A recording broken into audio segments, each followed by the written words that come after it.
Famous अमेरिकी लेखक mark Twain ने अपनी बुक में लिखा है, बनारस इतिहास, परंपरा, कई ऐतिहासिक चीजों से भी ज्यादा पुराना है। काशी हमारी सोच से भी कई अधिक प्राचीन है। जी हाँ दोस्तों, ऐसा ही है बनारस। बनारस शहर अपने आप में हजारों साल पुरानी विरासत को समेटे हुए है। ये शहर वर्ल्ड के एंशियंट शहरों में से एक है और इसी बनारस शहर के कोने कोने में बसते हैं महादेव। बनारस के लोगों पर भी शिव का ही रंग चढ़ा हुआ है और पूरी काशी ही शिवमय है। यहाँ भगवान शिव के 1500 से ज्यादा मंदिर हैं। इसी काशी में गंगा नदी के किनारे पर भगवान शिव काशी विश्वनाथ ज्योतिर्लिंग के रूप में विराजित हैं, जो हिंदुओं के 12 ज्योतिर्लिंगों में एक है। उत्तर भारत में काशी विश्वनाथ की इंपॉर्टेंस बहुत ज्यादा है। काशी विश्वनाथ ज्योतिर्लिंग पिछले कई हजार सालों से है। ये एक ऐसा धाम है जिसे खुद भगवान शिव और माता पार्वती ने अपने लिए चुना था और काशी की रचना की थी। पौराणिक कथा के अनुसार जब महादेव और माता पार्वती काशी में आकर बसे थे, तो उनके साथ कई देवी देवता यहाँ पर आ गए, जिसके बाद काशी देवताओं का नगर बन गया। इसलिए काशी की जमीन पर रखा गया हर कदम तीर्थ है। यहाँ पर भगवान शिव के साथ साथ माता पार्वती के भी दर्शन होते हैं और मोक्षदायिनी माँ गंगा के भी। शास्त्रों और पुराणों में गंगा नदी को बहुत ही पवित्र माना गया है। माँ गंगा इंसानों को मोक्ष देती है। इसीलिए कहा भी जाता है कि जिसे अपने जीवन में मोक्ष चाहिए, उसे गंगा नदी में स्नान जरूर करना चाहिए। काशी विश्वनाथ हजारों सालों से साधु संतों का शहर रहा है। इस शहर को आदि गुरु शंकराचार्य, स्वामी रामकृष्ण परमहंस, संत एकनाथ, स्वामी विवेकानंद, महर्षि दयानंद सरस्वती और गोस्वामी तुलसीदास ने अपना बनाया। भगवान शिव की नगरी काशी साधु संतों के लिए मोक्ष की धरती है। काशी विश्वनाथ मंदिर की हिस्ट्री हजारों साल पुरानी है। चीनी यात्री फहियान 14th सेंचुरी में काशी आए थे और उन्होंने अपने ट्रैवलॉग में उस दौरान काशी की ग्लोरी के बारे में बहुत कुछ लिखा है। वहीं युआन च्वांग भी 7th सेंचुरी में काशी आए थे। तब उन्होंने यहाँ पर कई गुरुकुल, बौद्ध विहार और करीब 100 मंदिर देखे थे। अपनी ट्रैवलॉग में उन्होंने लिखा है कि उस समय काशी की ग्लोरी देखने लायक थी। 9th सेंचुरी में आदि गुरु शंकराचार्य ने काशी में संस्कृत स्कूल और गुरुकुल खोले थे और काशी को सनातन धर्म का केंद्र बना दिया था। लेकिन 11th सेंचुरी में मुगल्स के आने के बाद उन्होंने भारत के कल्चर और ट्रेडिशन पर हमला बोला। सोमनाथ ज्योतिर्लिंग के बाद काशी विश्वनाथ ही वो ज्योतिर्लिंग है जिन पर कई बार हमले हुए। हर बार इस मंदिर को तोड़ा गया, लेकिन हिंदू धर्म में आस्था रखने वाले राजाओं ने इस मंदिर को फिर से बनवाया। 11th सेंचुरी से लेकर 15th सेंचुरी के बीच इस मंदिर पर कई बार हमले हुए।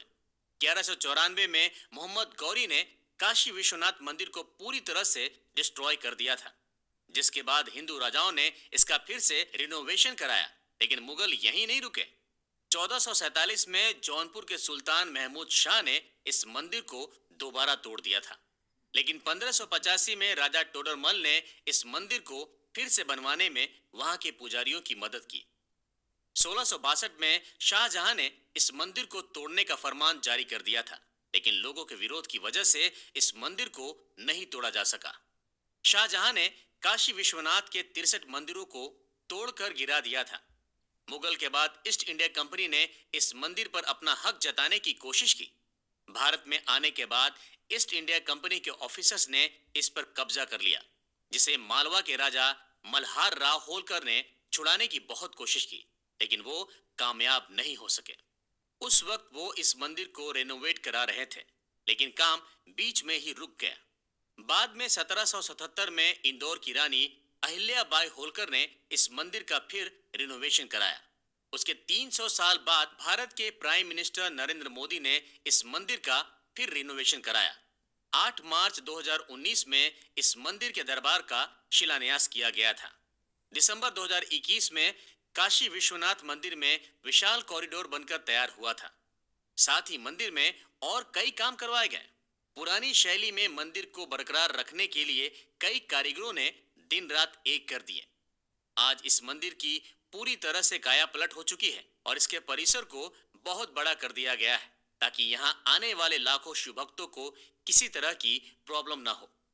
सावन के महीने में इस मंदिर की रौनक अलग ही होती है। देश भर से कांवड़ यात्री यहाँ पर भोलेनाथ को जल चढ़ाने के लिए आते हैं। काशी विश्वनाथ मंदिर में सावन में सबसे पहले जल चढ़ाने का अधिकार यदुवंशी चंद्रवंशी गोप सेवा समिति के लोगों को होता है। काशी में ये ट्रेडिशन 90 साल पुराना है। पहली बार इस ट्रेडिशन को 1932 में स्टार्ट किया गया था, जो कि आज तक चल रहा है। कहा जाता है कि 1932 में काशी में भीषण अकाल पड़ गया था। तब यादव वंशियों ने जलाभिषेक करके भगवान शिव को खुश किया था। भगवान शिव का जलाभिषेक होते ही बारिश भी शुरू हो गई थी, जो कि करीब 3 दिनों तक चलती रही थी और अकाल खत्म हो गया था। इसी वजह से यहाँ हर साल यदुवंशी ही सावन में सबसे पहले जल चढ़ाते हैं। मंदिर का गर्भगृह पूरी तरह से नया बन गया है। गर्भगृह और मंदिर की बाहरी दीवारों पर 60 किलो सोना लगाया गया है। शिवलिंग के आसपास की जलाधारी पर सोने की परत चढ़ाई गई है। गर्भगृह की दीवारें सोने से कवर की गई है।